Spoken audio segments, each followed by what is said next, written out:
Welcome to PCA's second annual ÜnStock event. We've got an all-star cast here, over 125 modified Porsches. We have them inside the West Coast Customs building, as well as we've blocked off an entire street. And today we're gonna highlight some of our favorites with you.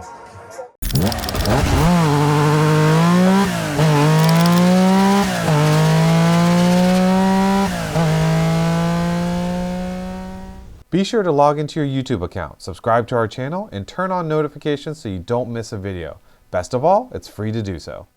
So what I would call the original ÜnStock car, in 1987, Roof brought this car. We know it as the Yellowbird, but this is actually the production. This is a CTR. And one of the most unique things about a CTR or a Yellowbird, you'll notice that it's still a narrow body car. This car did 212 miles an hour in 1987. One of the fastest cars back then. You notice the modified front spoiler bumper, the iconic roof wheels. These are 17-inch, which were huge back in the day. The aero mirrors to cut down on the drag. This car was built purely for speed, modified for speed, in true ÜnStock spirit. Across the back, you'll notice the vents to let air through the bumpers. This is all about speed and modifying it to any way that you have to achieve that speed.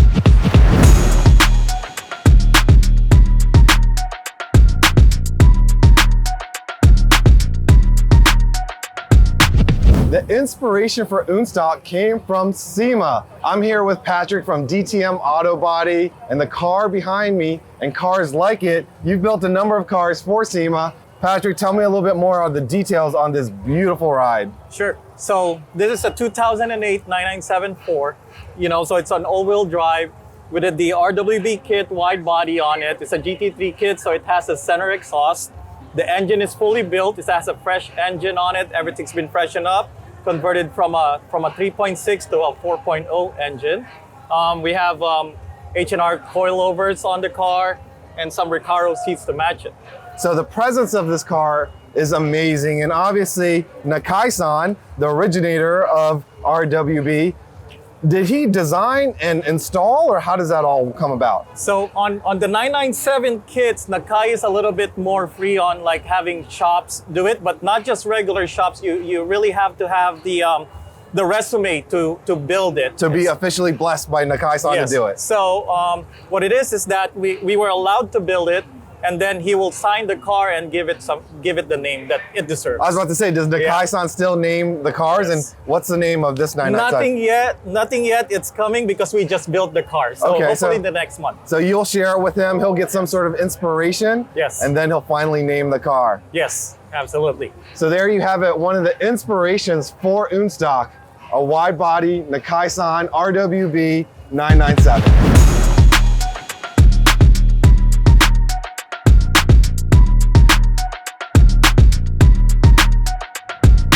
1984, Porsche wanted to do Group B rallying, and I'm sure you've probably seen the photos of those famous Rothman cars running up the hills and through the woods and rivers, winning those rallies. But in order to race Group B, Porsche had to build 20 cars.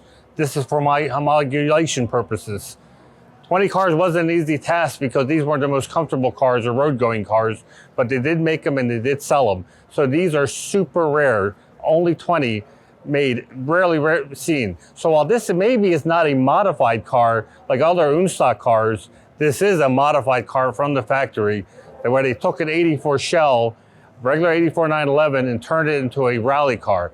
Now the one behind me is actually a car they built for the street.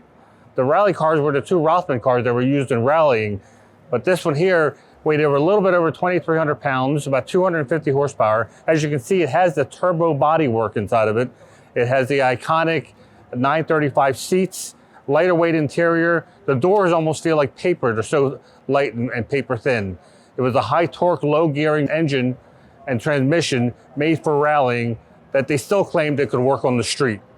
A lot of people come by and looked at the car and realized this is something special, and they know it's not a replica. It's one of the real 20.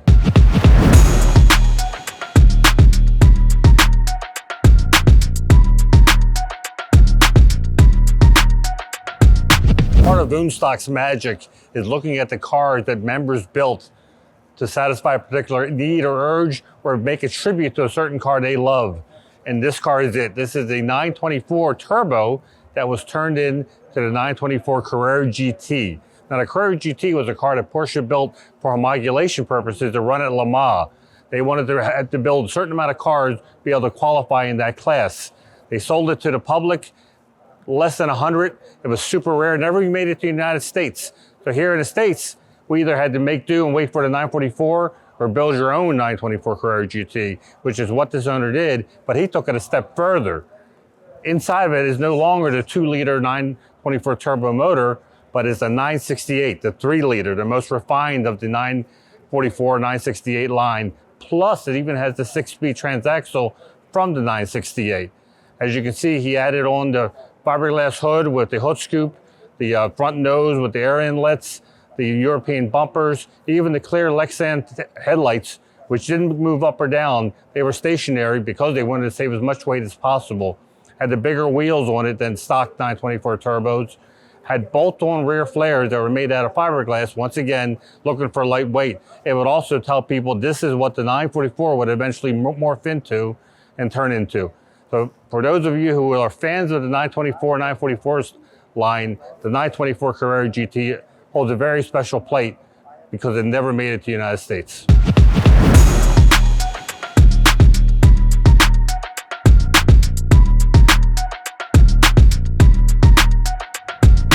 One of the most popular platforms to modify ÜnStock style is the 996. And behind me, I have a 996. Not only is it cool on its own, but it's owned by our host here.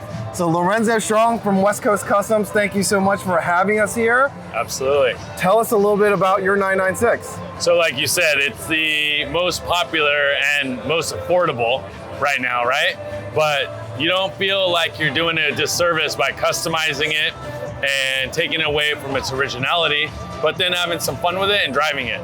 And so this, I did a little bit of, kind of the typical roof conversion, which was wheels, suspension, some motor components, GT3 seats. This is the factory aero kit. So this was the original factory aero kit car. This is the Aero Kit MK1, so the first generation. Correct, 99 through 01 or late 98. And I just did my best to preserve its originality, but add a little bit of the custom touch to it. Absolutely. Anything done on the motor and exhaust side? So I did a full Fab Speed Super Cup exhaust system, right? So you got headers, you got high flow cats, and I got the mufflers, but I felt that I needed to do the muffler delete. So I did the muffler delete, and then I did IPD intake, which was, a great performance upgrade, the GT3 throttle body, Porsche Motorsports light and flywheel, high performance clutch. So I'm trying to pull as much 300 horsepower as I can out of this car. Now, what people often forget, 300 horsepower these days doesn't sound like a whole lot of horsepower, but this car is also pretty light. It's light, it's nimble. It's the last of, I think, kind of the real 911 era cars that you really have to drive rather than it drive you. I know, everyone's always talking about the last of, but really this is one of the last of analog cars because there's no really safety controls in there. There's, I think, maybe traction control or limited slip differential, but there's really nothing else. Not much, and you can still drive it, and it's big enough so I can fit in it. I'm ideally one of these fans right over here, but I just don't fit in anymore, so I elected to go with the 996. Well, thank you for hosting us. We're gonna get back to the party, but of course, you have to highlight a modified 996 at ÜnStock.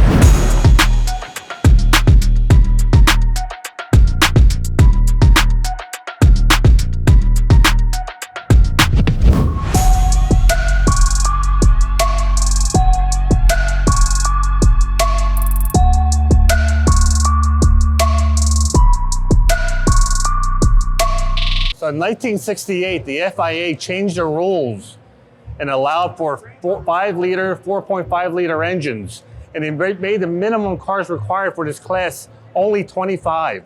So Ferdinand Piëch, who was in charge of racing for Porsche and part of the Porsche family, decided they could enter this type of top-level racing. So they gathered together all the engineers and they developed the 917, probably the most iconic race car Porsche has ever built. The first 20, 25 cars that were built were displayed in the courtyard for the FIA to inspect. It's a very iconic photograph.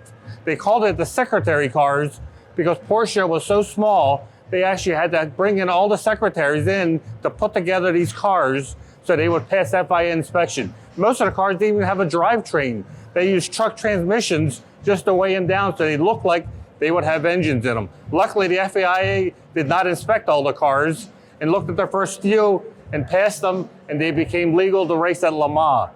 This is a car, the 1969 model. Since it's one of the first 20, it was when they were still experimenting with aerodynamics. And the wing in the back was only used for that year because it wasn't very effective. It actually was one of the scariest cars to drive. All 917 drivers will tell you that over 200 miles an hour, the car would wander along the Mousseline Strait. In fact, at night, all the other drivers knew that as the car went left and right, they knew a 917 was coming up. The car is a 4.5 liter.